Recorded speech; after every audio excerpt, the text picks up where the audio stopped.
So where did you find the courage to step out and do this? A lot of people, they're not very courageous. They like the comfort zone of the 9-to-5 job, somebody else making the decisions. You just go in and do what you're told, collect your paycheck. At some point you decided, no, I want more. I see that there's more out there, or I see a gap that I can fill. Where did you find that courage? I'll say that it came from, well, I learned about courage from my mother, right?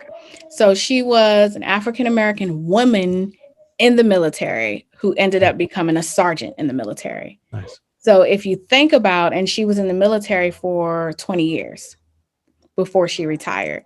So that's where I first learned. But what made me say, okay, I can do this, I can make the jump, was looking at what am I leaving versus what am I gaining? And what I was gaining was so much bigger than what I was leaving.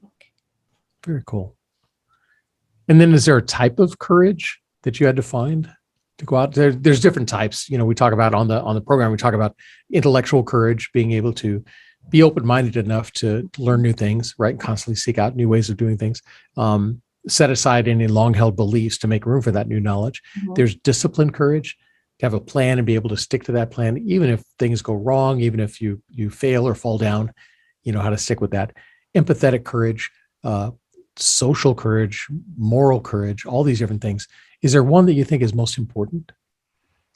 I'd say it's a combination of intellectual and my mindset.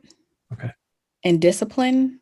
Yeah. Because when you work a 9-to-5, they tell you what time to be there. They tell you what time you can get off, what time you can take break, what they need from you. Once you embark and you're starting your own, like, you have to be the person to make those decisions and know that everything falls on you, whether it happens or does not happen.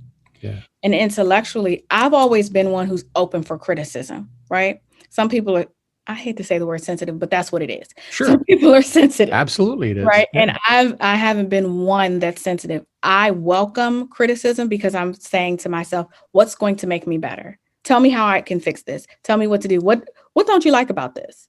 Yeah. Right. And you have to be open to that when you're building something from the ground up, for people to come in, especially if they mean you well, to give you their feedback.